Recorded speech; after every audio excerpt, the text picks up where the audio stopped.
You are listening to the Toxic Mold Podcast with Steve Worsley, the toxic mold expert and your number one source for mold consulting and mitigation in the USA. Let's dive into a brand new episode. Before we get started on this episode, here's a not so short disclaimer. While all attempts have been made to verify the content provided in this podcast, neither the podcaster or the producers assume any responsibility for errors, omissions, or alternative interpretations of the issues discussed here. All information stated in this podcast is the opinion of Steve Worsley. Steve Worsley is a mold specialist with over 25 years of experience in the construction and mold industry. The Toxic Mold Podcast is for information sharing purposes only. The views expressed are those of the podcaster and his alone. These views should not be taken as expert instruction or commands. While there may be references to medical conditions and symptoms, all podcast episodes are the opinion of Steve Worsley, and any medical questions or concerns shall be addressed with the appropriate licensed medical professional or professionals. As the podcaster refers to different mold types, please be aware that Steve Worsley is not a microbiologist, and questions concerning mold specifics should be answered by the appropriate professional. Steve isn't, nor does he offer any legal advice. For any legal advice, you must speak with a lawyer. The listener is 100% responsible for his or her own actions. You can check out Steve's books on Amazon. Just go to Amazon and search for author Steve Worsley. You can also take Steve's courses on Udemy or Skillshare, and you can find out more about those at cnccontractorservices.com. Now, let's get to the episode. Hello, you're listening to the Toxic Mold Podcast with myself, Steve Worsley, and we have my wife, Cassandra. It's April. I know. Almost warmer. Almost. Well, like you say, Wyoming's 9 months of winter. Yes, so. It's the tundra. Yeah, exactly.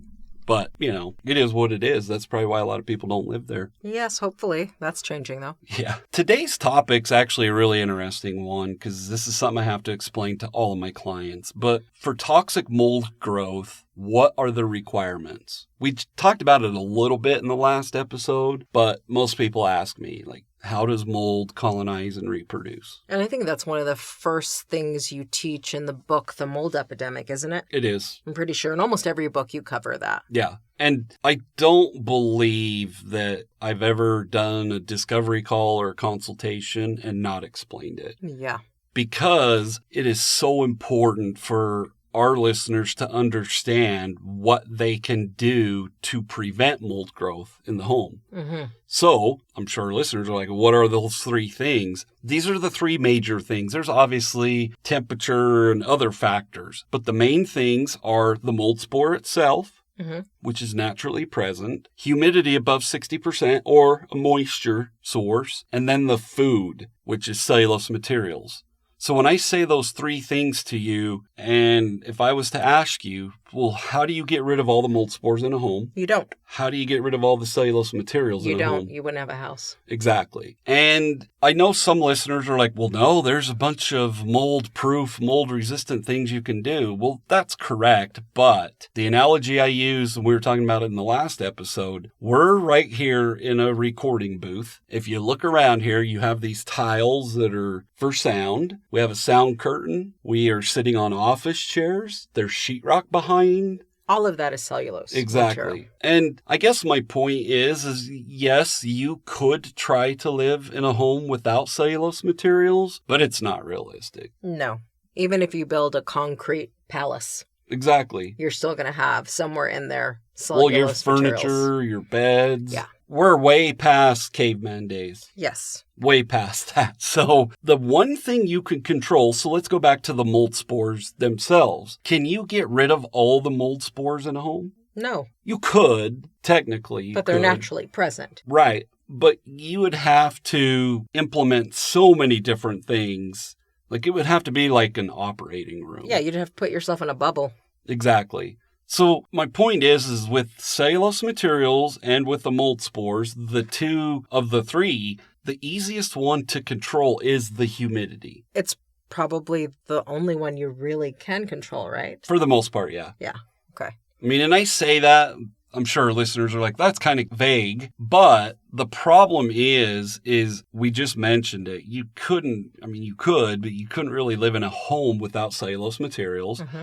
And you couldn't really live in a home without mold spores. They're naturally present. Somebody might be wondering, what's the difference between a mold spore and the black mold that they hear about? Can you what's the difference? So to simply explain it, you have mold spores that are just floating around in the air. Okay. When those mold spores, when the humidity gets over 60%, they're going to colonize. So they come together. Mm-hmm. And they're going to start eating whatever is wet. So let's say there's a leak behind your shower. That mold is going to start trying to eat the wood studs, the sheetrock, whatever cellulose materials are there, it's going to try to eat. In order for it to do that, it has to colonize. And what I think in simple terms, you have a mold spore and a mold infestation. That's the difference. Does that make sense? So the mold spore is just the original substance that's hanging out in the air, and it's not toxic. Most of the time they're not. Okay. But then it really becomes a toxic thing the moment the mold spores come together to colonize and have food to eat and humidity above 60%. And then they build this big colony where they keep feeding on stuff and growing. And that's when they become toxic. I mean, think about it like one ant versus an ant hill. Yeah. One ant by itself, you're not really that concerned about. Whereas an ant hill, they're protecting their territory. Absolutely. To go a little deeper into what you just mentioned, what really makes things toxic is the cellulose materials that get wet. Sheetrock is not designed to get wet. Insulation's not designed to get wet. Does that make sense? Yeah. A towel is designed to dry you off, but it's also designed to dry out too. Why isn't sheetrock designed to get wet? I'm curious. There's just so many chemicals in it. Okay. So the moment it gets wet, the chemicals start mutating. Yeah. The chemicals in it, which I don't know what they all are, but I know like with insulation, once it gets wet and it's been wet a long time, it actually creates formaldehyde. Okay. Which you can call it an off gas, a VOC, whatever term you want to use. Well, that's what they embalm dead people with. Yeah, so it's not good for people. I don't know all the uses for formaldehyde, but my point is it's not designed to get wet. Just like the outside of your vehicle, it's not designed to get wet. Or sorry. The inside of your vehicle. The inside is not. The outside is. So it's the same concept. To me, and this is why we have you on the podcast, because you ask the questions I don't think about. Yeah. Like, to me, it's like, oh, it's just simple. But to go back to your question, you have a mold spore and a mold infestation. Okay, and so that's the difference. So if viable mold requires, A, the mold spores, which are naturally present, and then B, humidity above 60%, and 3, a food source, what are all the things that could be a food source for the mold? Any cellulose materials, but mold... And what is a cellulose? I mean, I know you've talked about this, but what is a cellulose material? Because to me, when you say... It's organic materials, yes, so... It's material that can be, because the way you describe it is it's a porous. Yeah. It can be infiltrated by moisture. Exactly. So, and the reason why I wasn't ready for that question, but at the end of the day, it's something that the mold's feeding on. Yeah, so moisture can get in, newspapers, and mold can feed on insulation, couches, wood, all sorts of things are cellulose materials. Yeah, so furniture, books. Yeah.